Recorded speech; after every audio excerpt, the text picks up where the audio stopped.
Shalom, Ahab, Ba, Baraka.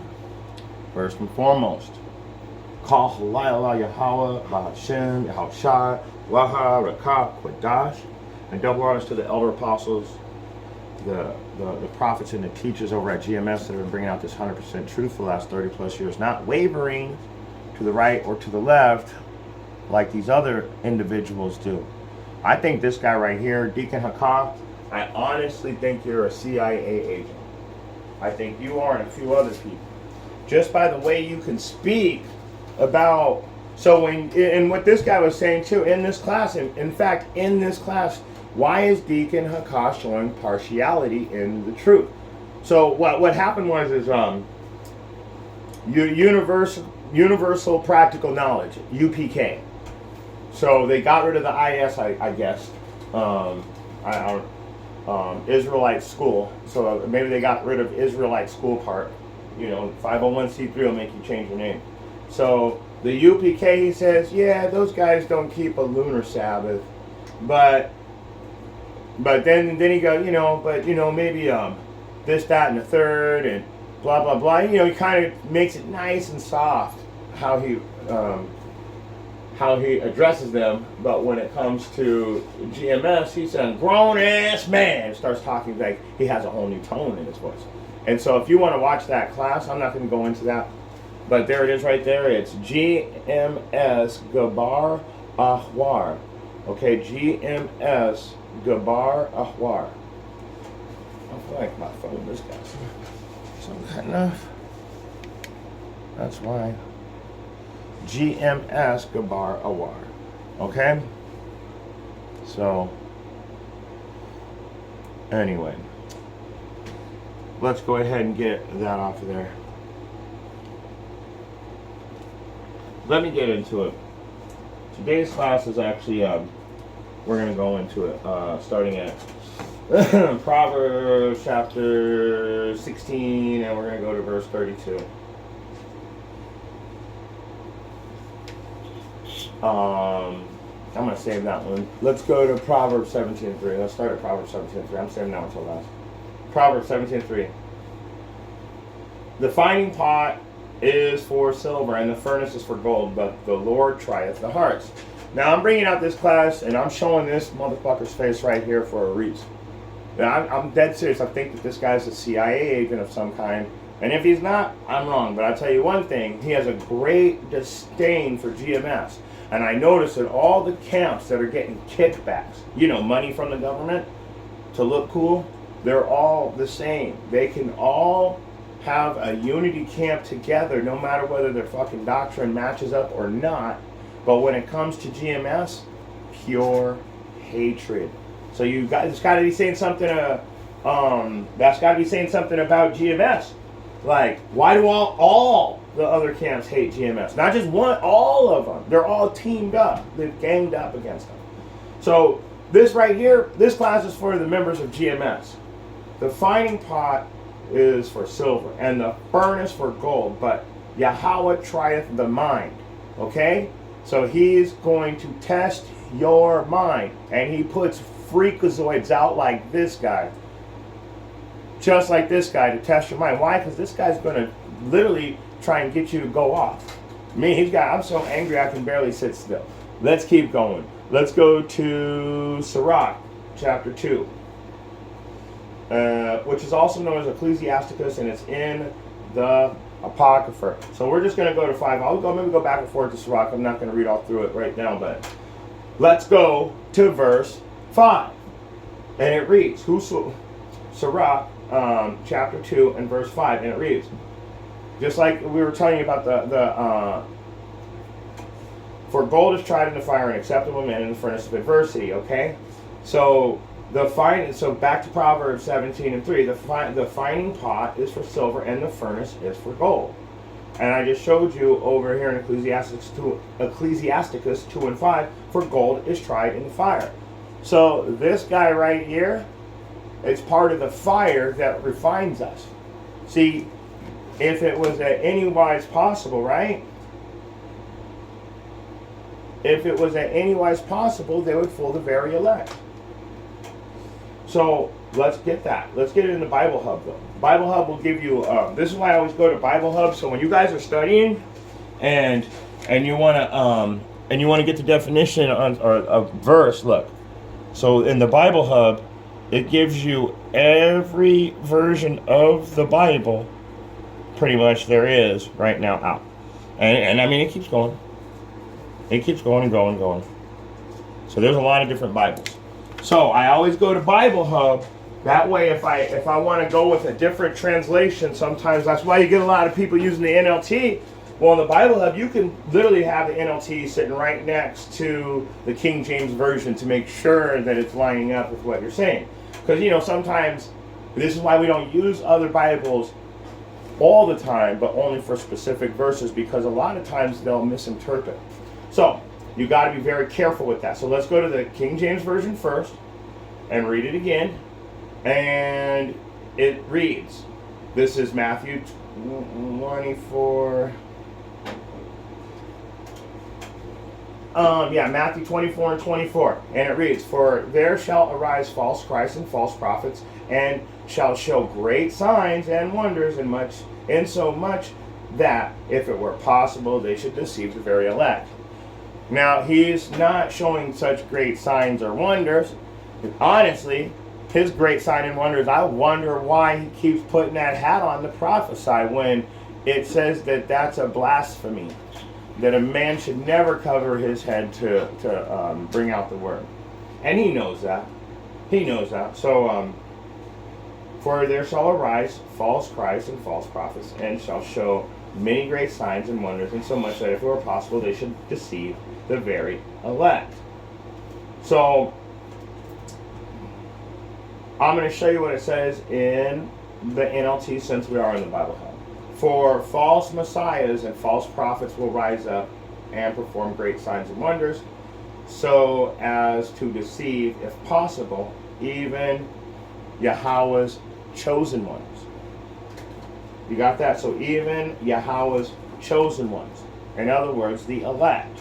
So this guy right here is not part of the elect. He's trying to deceive the 1/3 and the 144,000 within that 1/3. If it was possible, he would deceive us. So let's keep going. Let's go to Proverbs chapter 18. Proverbs chapter 18, KJV authorized. Boom. So let's go to 18, and we're going to go right down to verse 12. And this is beautiful. Beautiful, beautiful. Proverbs 18 and 12. Before destruction, the heart of man is haughty, and before honor is humility. So we can tell where this guy's headed for right now, because it says before destruction. So where is he at? Look how haughty he is. He really thinks he knows what he's talking about. He has great partiality, like the class says with Gabar Ahwar. He has partiality, so he's a respecter of persons. You're just like the government, off for the highest bidder. So let's read it again. Let's read it again one more time. Before destruction, the heart of a man is haughty, and before honor is humility. So this guy thinks he can do no wrong, and he's teaching as if everybody's already rejected GMS because they're so stupid. Yet, the only thing you guys, just like the Christians do, is try and put us down. And it's the same, and I'm not even in GMS, so I shouldn't even say us, but you try to put them down, and I am affiliated with them. But you're doing the same tired-ass shit you've been doing. Refusing to acknowledge the scripture, but calling GMS rapists. And I think that is what we would call a deformation of character where I'm from. It's defamation of character. You have to prove something like that if you're going to say something like that.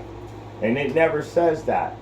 He was in the scriptures, when you follow them, when you go into that, Elder Apostle Tahar broke it down correctly. Everybody else took it and ran with it, so they had something bad to say about him. They all got a paycheck too. Everybody that tried to talk about the elder got a paycheck. And this guy's just one of those people on the list. Let's just keep going. Let's keep going. Let's go back to the book of Sirach real quick. Back to chapter 2. Because now it's important that we can go back to Sirach. And you got to remember, we got to, and I'm getting to it too. I'm building up to that. I wanted to bring that out first, but let's bring it out last. Let's go back to Ecclesiasticus chapter 2, and let's get verses 4. Whatsoever is brought upon thee, take cheerfully. You know what? Let me just start at 1. My son, if thou comest to serve the Lord, prepare thy soul for temptation. This guy is tempting all of GMS. He's tempting all of GMS to do something, or to bug out, or to go off. And ain't nobody going to do nothing. I'm about to prove it too. Ain't nobody going to do nothing except for laugh at you, because you will be exposed. You will be exposed. You are the tempter right now.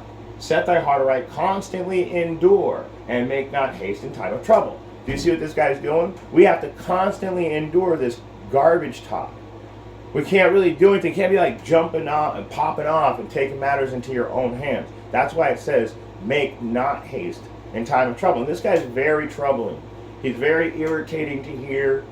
He seems like a good guy, but then he opens his mouth and you realize he's probably a CIA agent.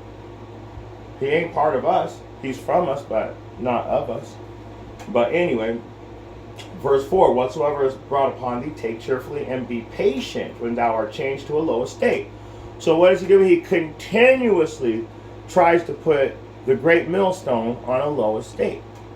But even he has to admit, there's a lot of numbers in this, what does IUIC call them? Bum camp. There's a lot of numbers in this bum camp for people that aren't taking donations, that aren't putting up cash apps, that aren't putting up GoFundMe, the super thanks, and the super chat, and the top chat. I got offered all that shit too. I don't even go live. I guess I should. But all that's just for a financial increase. It has nothing to do with Yahweh. So it just that proves also that you're not doing this for Yahweh or in righteousness. So you are going to be doomed. But let's go ahead and get back to the people that you're actually putting in a low estate. Verse 6, believe in him and he will help thee. Order thy way aright and trust in him.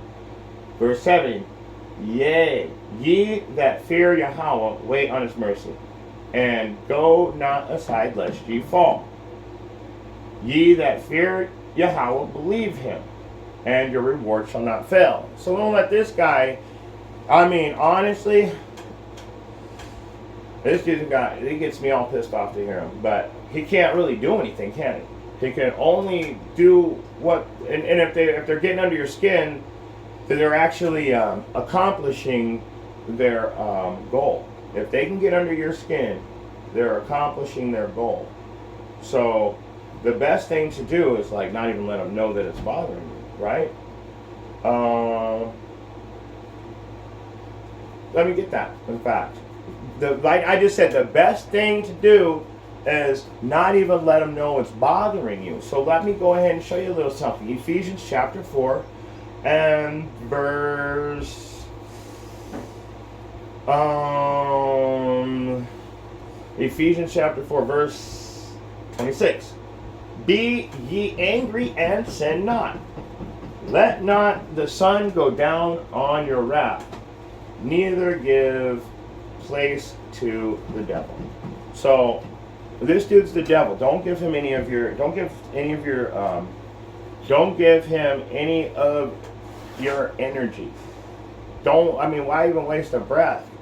And this is just a public service announcement, because I used to, when I first came into truth, I was actually listening to these guys, and then one day he put on a hat, and I was like, this dude's wearing a hat. First of all, I was always uncomfortable with the hat wearing in the first place, because that's in the Second Maccabees, I think, chapter 4, where it tells you how they would wear. That's a Greekish fashion. That is a Greekish fashion right there. So right when he started wearing hats, I knew there was something wrong with this guy. This dude is purposely trying to compromise the truth. He's calling off all the camps that have a 501c3 saying that, oh, those camps are good. But then the camp that won't take donations, that won't take money from people, oh, those guys are grapists, and they're horrible. They have no this and that, but they got numbers, I don't know how, blah, blah, blah. It's always a bunch of, it's how would you say, it's an alphabet soup. He just got all these things to say, all these words that he's putting together, but really he's not making sense. He's always trying to bring Great Millstone down, but it's always the same argument. They have never had anything bad to say about Great Millstone, except for they have a misinterpretation of some of the Levitical laws, and I think that gets the, and they don't misinterpret it. They know damn well Elder Apostle Tahar is right, but they misinterpret it on purpose for all of you dummies out there that don't understand. Because the Most High ain't dealing with you. That's why he speaks in parable to his people. All right, I got one more verse, and I'm shutting it down. So let me read Ephesians 4:26 again, so we can all remember. This is only for the sincere Israelites that are keeping the laws to the best of their ability, according to their knowledge, applying what they learn. So Ephesians chapter 4, verse 26. One more time. Be ye angry and sin not. And let not the sun go down on your wrath. Neither, 27, neither give place to the devil. Don't give this guy your energy. He's a fucking devil. He's a false accuser. That's what devil means. False accuser. Slanderer. Liar. There's your devil. You're looking at him. I told you, our people they use our people more than to take us down the most. Like that, they use our own people against us more than anything else. But anyway, one last precept and we're going to shut it down. Let's go to the book of Proverbs. Chapter 21. And we're going to go to verse 3. To do justice and judgment is more acceptable to the Lord than sacrifice. A high look and a proud heart, and the plowing of the wicked is sin. So, a high look and a proud heart, that's you, Deacon Hakah. That is you. And let me read verse 2. Every way of man is right in his own eyes, but Yahweh pondereth the hearts. That's the one I was looking for, right there. Salakia for that. Well, let me start over. Proverbs 21 and 2. Every way of a man is right in his own eyes. Look at the way Deacon looks. He believes himself. He really believes himself, and he's getting paid by all the dummies to believe in himself. Every way is right in his own eyes. But the Lord, Yahweh, he pondereth your mind. So he knows what you're really thinking. You may not be a CIA agent, but you sure do act like one. And I'm just trying to figure out, why is it that anybody that has a 501c3 is a great camp and they can be helped and we should all come together. But when it comes to GMS, we don't have a 501c3, so we're not that great according to you guys. And we some of us could possibly be saved. Are you fucking joking me? You're wearing a hat, bro. And you're taking money for the word. You divine for profit. You're a funny joker, man. You are funny. I guarantee you there's something with this guy. The Most High is going to judge you too in the kingdom, in front of all of us. We're all going to watch your judgment. And with that being said, if you got eyes to see and ears to hear, how does it go? Let me say it the right way. Let me get it out of the scripture, because it actually goes like this. It actually goes, blessed are their eyes for they see, and their ears for they hear. Let me see. Let me pull it up real quick. Come on. Blessed are their eyes for they see, and their ears for they hear. Let me get it. Matthew chapter 13 and verse 16. And I'm going to get it in the New Living Translation. I'm glad it turned off because we're not talking about that, dude. We're saying for the people that are staying in this truth and studying, that are doing what the scriptures say to do to the best of their ability according to their knowledge. Those are the people I'm talking to right now. Okay? Like I said, I always tell you at the end of every class, if you got eyes to see and ears to hear, I hope you got something out of this message. Well, it's Matthew 13 and 16 is where I get that from. So let's just get it. This is the King James Version. But blessed are your eyes, for they see, and your ears, for they hear. New Living Translation. Blessed are your eyes because they see, and your ears because they hear. And there is going to be no difference in any translation. Even the Amplified Bible can't add any more words to it, which they really try to add to it. So there is no other way to put it. Blessed are the people that have eyes to see and the ears to hear, because they're going to receive the kingdom of heaven. And with that being said, shalom.